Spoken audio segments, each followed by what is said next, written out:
Bu videoda Medieval 3 hakkında bugüne kadar açıklanan tüm resmi bilgileri toparlayıp tane tane konuşacağız. Oyunun duyurusundan, yeni motoruna, stüdyonun kafasındaki vizyondan, oyuncuların verdiği tepkilere kadar ne varsa uzun uzun ele alacağız. Hazırsanız başlayalım.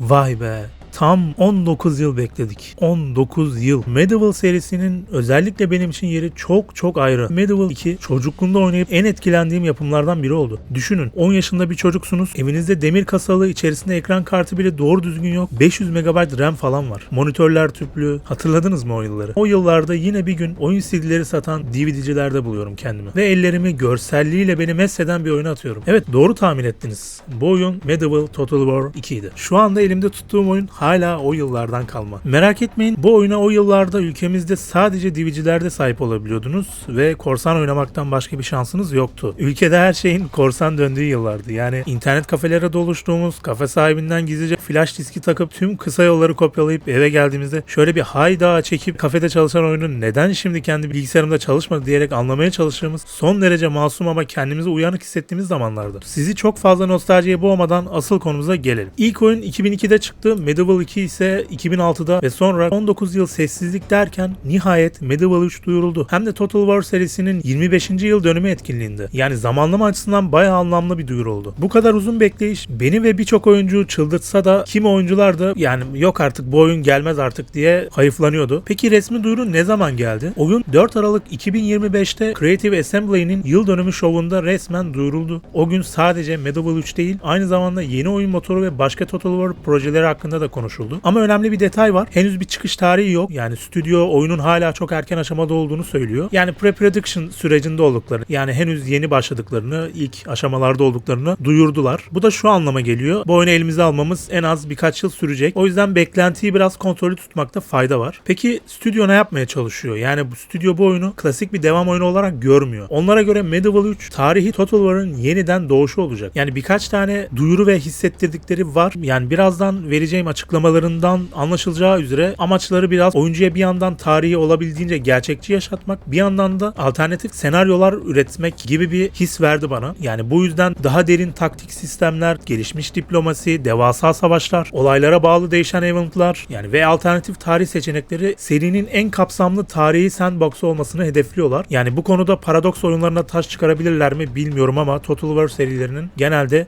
yapısı bu şekilde olmuyor. Eğer olursa da çok değişik bir proje olacak. Yani kreatif direktör Pavel Voice da bir blog yazısında şunları söyledi. Kısaca özetleyeyim ben size. Total War, Medieval 3'ün oyun direktörü olarak erken vizyon blog serisini başlatıyor. Kendisi Medieval 2'de de çalışmış biri ve bu projeye liderlik etmenin kendi deyimiyle hayallerinin bile ötesinde bir şey olduğunu söylüyor. Medieval 3 onun için sadece yeni bir oyun değil, kariyerinde çok özel bir nokta. Stüdyo bu oyunu erken duyurmayı bilinçli olarak seçmiş. Amaçları sadece hype oluşturmak değil, tam tersine topluluğu daha en başından geliştirme sürecinin bir parçası haline getirmek. Çünkü Medieval 3 hem geliştiriciler hem de oyuncular için fazlasıyla önemli bir proje. Bu yüzden yaklaşık 3 ayda bir güncelleme paylaşmayı, fikirleri açık tartışmaya ve bazı önemli kararlarda oyuncu geri bildirimlerini dikkate almayı planlıyorlar. Vizyonları oldukça net. Orta çağda geçen, şimdiye kadarki en kapsamlı Total War sandbox'ını yapmak istiyorlar. Yani bir yandan tarihsel detaylara olabildiğince sadık kalmak, diğer yandan da ya tarih böyle gelişseydi dediğimiz alternatif senaryolara kapı açmak istiyorlar. Yani sadece tarihi yaşamak değil, gerektiğinde onu baştan yazmak hedefleniyor. Peki neden şimdi sorusuna da net bir cevapları var. Bu proje uzun zamandır istedikleri bir hayalmiş ama artık ellerinde Warcore adını verdikleri tamamen yenilenmiş bir motor var. Animasyon sistemi, görsellik, kampanya araçları hepsi özellikle orta çağ temasına uygun şekilde optimize edilmiş durumda. Üstüne bir de bu dönemi gerçekten bilen deneyimli bir ekip bir araya gelmiş. Oyunun şu anda erken oyun yapım aşamasında olduğunu özellikle vurguluyorlar. Yani önümüzde uzun yıllara yayılan bir gelişme süreci var. Henüz gameplay yok ama bu süreçte vizyon paylaşımları, dönem detayları ve ekip tanıtımları gelmeye devam edeceğini duyurdular gibi kısa bir özet yapabilirim size. Şimdi gelelim teknik tarafa, yani Warcore motoruna. Medieval 3 serinin belki de en büyük teknik değişimini getiriyor çünkü yepyeni Warcore motoru ile geliştiriliyor. Warcore ne vaat ediyor? Kısaca bakalım. Yani savaşlarda daha gelişmiş fizik ve yapay zeka, askerlerin daha gerçekçi, daha dinamik davranışları, birimlerin yol bulma ve koordinasyonunun ciddi şekilde iyileştirilmesi, daha büyük haritalar, daha karmaşık event sistemleri, görsel tarafta net bir seviye atlama ve en dikkat çeken konu, bu motor sayesinde Total War oyunları PlayStation ve Xbox'a da gelebilir. Yani eğer bu gerçekleşirse Total War için gerçekten büyük bir kırılma noktası olur. Tabi PC hala ana platform ama Warcore oyunu çok daha geniş bir donanım yelpazesine uygun hale getiriyor diye düşünebiliriz. Yani eski yapımına kıyasla daha gerçekçi ve daha tarihsel açıdan ve daha iyi grafiklerle çıkacağını özet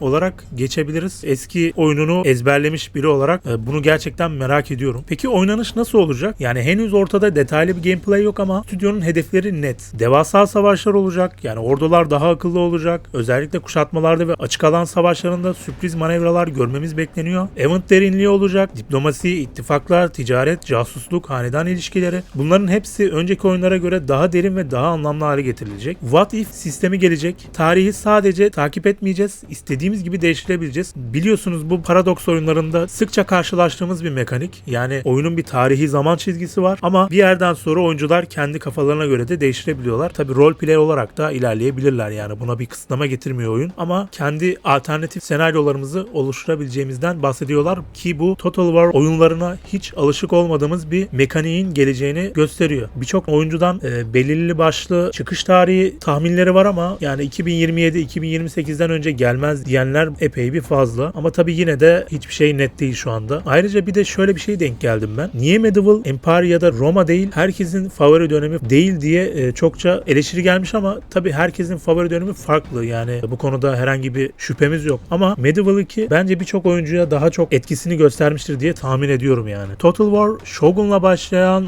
Roma, Empire ve Warhammer'la büyüyen dev bir seri. Ama Medieval oyunları her zaman ayrı bir yerde durdu. Çünkü hem kampanya derinliği, hem savaş mekaniği, hem tarihsel atmosfer açısından serinin zirvesi olarak görülüyordu zamanında. Medieval 3'ün amacı da bence tam olarak bu. Medieval 2'nin ekmeğini yiyip seriyi yeniden o noktaya taşımak istiyorlar gibi bir hype verdi bana. Peki ne kadar daha bekleriz? Yani şu anda ön üretim aşamasında oldukları için tam gaz geliştirme aşaması başlamış sayılmaz bile diyebiliriz. Yani oynanış videosu, demo falan görmek için biraz daha sabretmemiz gerekecek. Yani özellikle büyük ölçekli strateji oyunları genelde 2-3 yıl arasında değişiyor yani gelişme süreçleri. O yüzden 2027-2028 arası bir çıkış şu anda en mantıklı tahmin gibi duruyor. Yani sonuç olarak Total War Medieval 3 tarihsel strateji sevenler için 2020'lerin en büyük projelerinden biri. Nostalji var, yenilik var, yeni motor var, üstüne topluluğu öne alan, topluluğu önemseyen bir yapı var. Yani evet, erken aşamada olması ve belirsizlikler riskli. Tabii yine yeni gelişmeler oldukça ben takip edip sizinle paylaşmaya çalışacağım. Benim anlatacaklarım bu kadardı. Görüşmek üzere, hoşça kalın.